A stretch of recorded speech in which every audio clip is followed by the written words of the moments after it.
Hello and welcome back to your Vision and Focus podcast. I'm Dr. Vicky Zarinko, Eye Care Director at EssilorLuxottica. I'm really excited to be here today with one of my colleagues and friends, Dr. Fallon Patel. Welcome, Dr. Patel. Thank you so much, Vicky, and thanks for having me on your podcast. Oh, absolutely. It's so good to see you.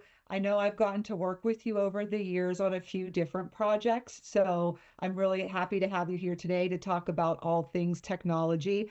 I wanted to first start, though, I like to always get sort of your background, your optometry journey, but as well your journey here at EssilorLuxottica. So can you talk a little bit about how we ended up here today?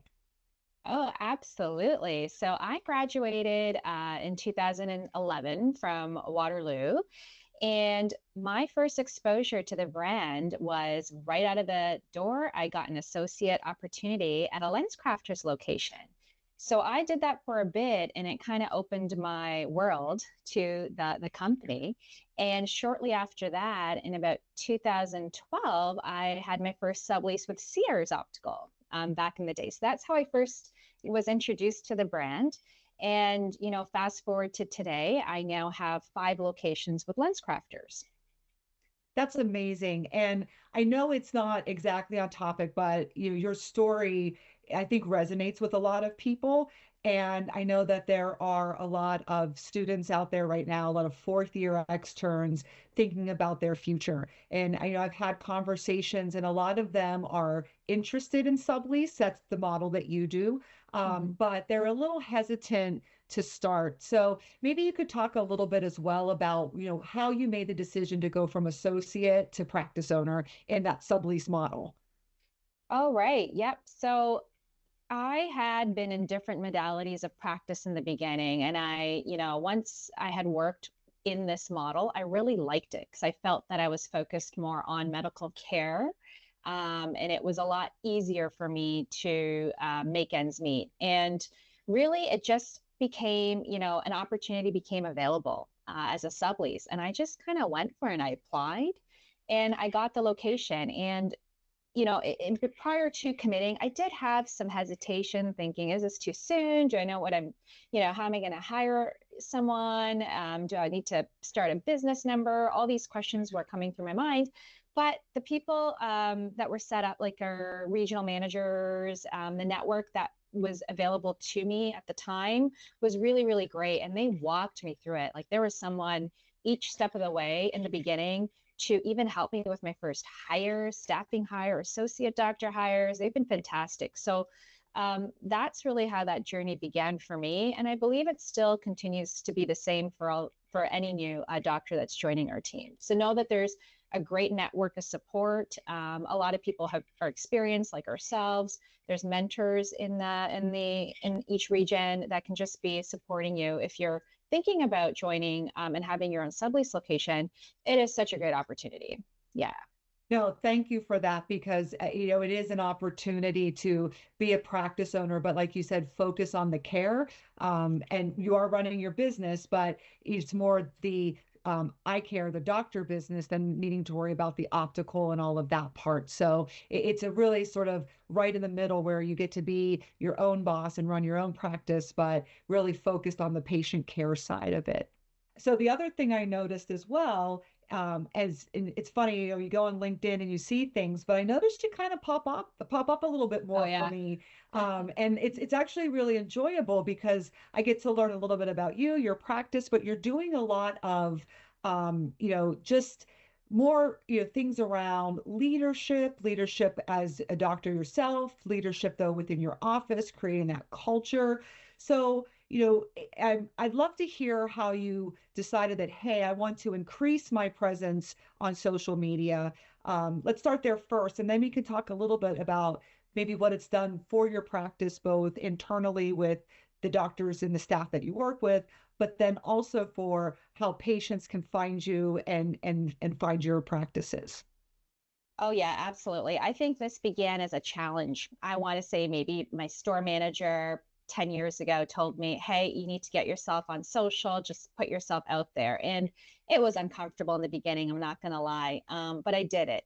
And, I enjoyed doing it. It was kind of fun. And not only that, I felt that it was a great place for me to showcase my narrative and who I am and my leadership skills. And yeah, I felt that I was responsible really for a practice. I had one at the time when I first began, and it was just my way of building myself, really. To be honest, it was a great tool to help me do that.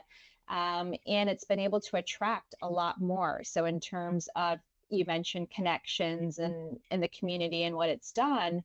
I've even hired now people from Instagram as my associate doctors, through just social media. And so it has really opened a whole lot of doors. That's just one avenue. But I would really encourage you, if you have a practice and you're struggling with recruiting, or you're struggling with your office culture, or even your leadership, it's a great way for you to get yourself out there, showcase who you are authentically, because we all have different personalities, and someone's going to match with your energy, right? Like, as your leadership style, and you'll be attracting more and more of that to your practices as you go on. And so that's really just been the beauty of it. So it's helped me through my personal development, professional development, and it's really helped showcase our practice. So You yeah. you touched on a lot of really good points there. And I think bringing up the recruiting part, when we talk to doctors, I talk to doctors all the time, and they're in different stages of their career. And I always try to let people know that, you're interviewing the practice as much as they are interviewing you. And a lot of times, they won't even take that first step if they can't get to know you a little bit. And social media is that conduit to sort of get to peek inside your home, so to speak, before, thinking, hey, is this something that I want to pursue? So you've hired people through that. They've found you. They've obviously connected with you because they got to see not only your practice and its culture, but a little bit of your personality as well. So I think that's awesome. How has it helped, really from a patient perspective? Have you been able to find patients through your social media outreach? So to be honest, it's been more of a gut check. So if someone is interested in us, and then they say they read our reviews second, and then they might go on social media just to see, the things we talk about. This has been really helpful more for my friend circles or the patients that already see us. They're advocates. They will follow us on social media, and they really like to follow along for the journey. They become our biggest promoters. So the more you are visible to them, you're speaking. I'm very passionate about myopia management. So you'll see me talking a lot more about that. And so a lot of the parents and my friends' parents, or children, I help. And then they're, telling their friends, they're feeling more confident about recommending us to their network. So it's just a trickling effect, if you could think of it that way. But I think most importantly, it's to kind of showcase yourself within your own patient base that you already have, those connections you've already built. Those become more strengthened and solidified, and you become more top of mind when they are having discussions, or, outside of the practice, you'll pop up for sure. That's Yeah. that's really awesome. So the digital landscape is pretty big, and it's always changing.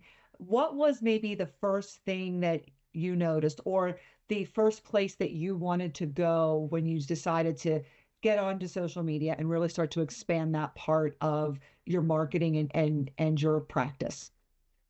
Yeah, for social media, definitely Instagram, because it's the one tool that I actually use. I haven't really gotten onto TikTok a lot, but I know our front desk team, they always tell me and they show me really great videos. But for me, it was Instagram. And so I just started there first.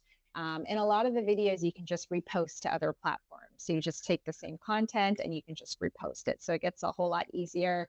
You can even repost it to YouTube Shorts. So just imagine that reach that, you can have by just one video. Now you can have access to 3 or 4 platforms where you're just reposting the same content. So it's gotten a lot easier over time. Yeah, because you can reach different audiences depending on which platform. Where do you see the future of, your social media, your online presence going? Yeah, good question. You know what?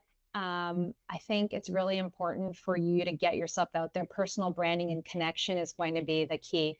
That's going to differentiate a lot of us, I think, in the future with with social media and branding. So that's where I'm heading.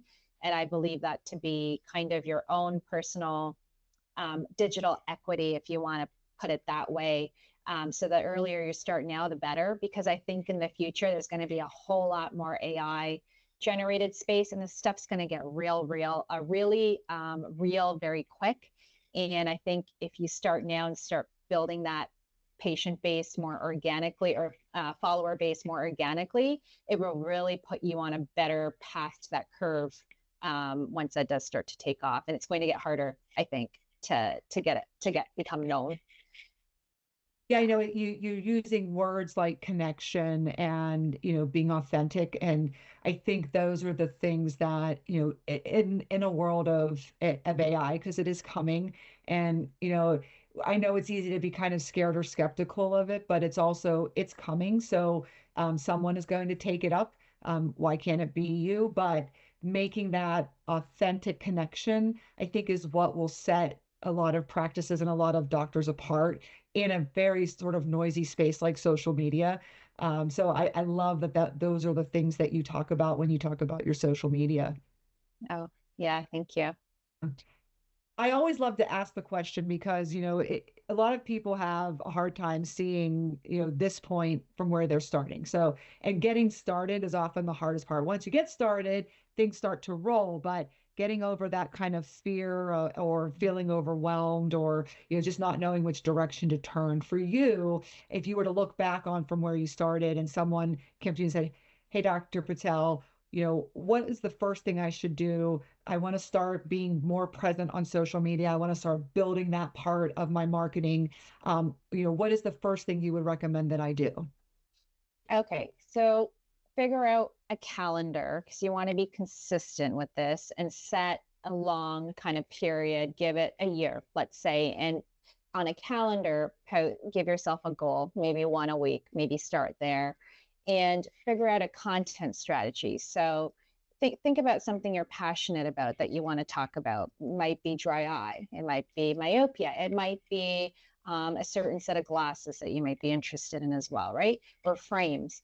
There's so many things in our industry. You can pick something that you're really passionate about and just have topics built out ahead of time. Just plan it out. You can use AI to plan this stuff. It makes it so much easier. But I think the key is just being consistent. So think long term and put a year on it and just try to set a goal that's attainable that you think you can do. That's not going to shake things up in your day to day, and just keep at it. And don't worry if you have a few hundred or 100 people watching. Those are 100 people. Imagine if all those patients were coming to you for your services, right? So sometimes we psych ourselves out and we think we're not doing well, and 100 people is nothing compared to so and so was 20,000 views. It doesn't matter. You don't know who's watching this and who is actually making the decisions or being able to be in the decision making seat to maybe come be your patient or might be coming to your practice as a doctor, right? So the opportunity is endless. But yeah, to start, sorry, I kind of went snowball there, but to start, I think set a calendar out and just think consistency with this stuff.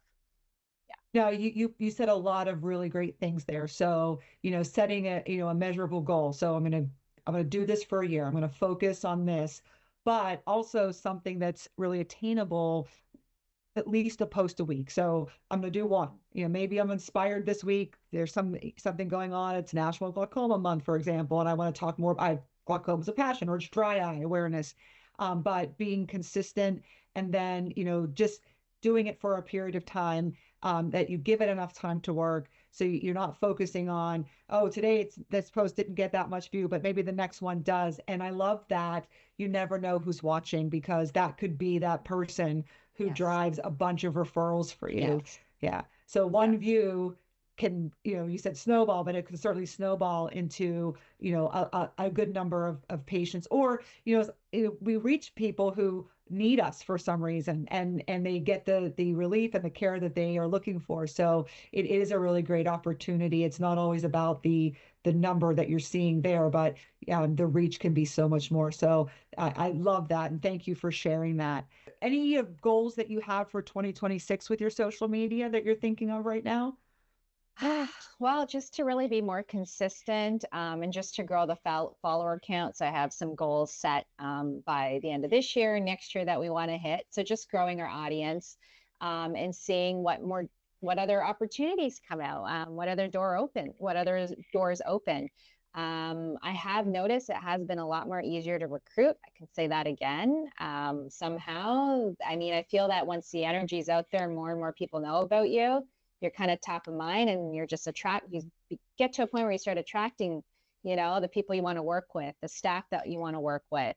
So I just continue to keep moving the needle on that. No, that's fantastic. I mean, like I said, we've gotten to work together. So, I know you, I think, and this is such a great way for people to, it's not just reading an ad, but then they can actually get to know you and also see how great it can be to work with you. So as a recruiting tool, putting yourself out there, one of those viewers may be your next associate doctor. So definitely worth, the time and the energy. So thank you so much for, helping us understand a little bit more about the power of social media, and how you can do it and how it can be done, in sort of bite-sized pieces, but can lead to really big things at the end. So as always, I always learn something from you every time we talk to each other. Very much appreciate your time. I look forward to seeing you soon and hope you have, a great rest of your week, and hopefully we'll chat again live. Sounds great. Thank you so much for having me. This was so much fun. Thank It you. was. Thank you. Great conversation.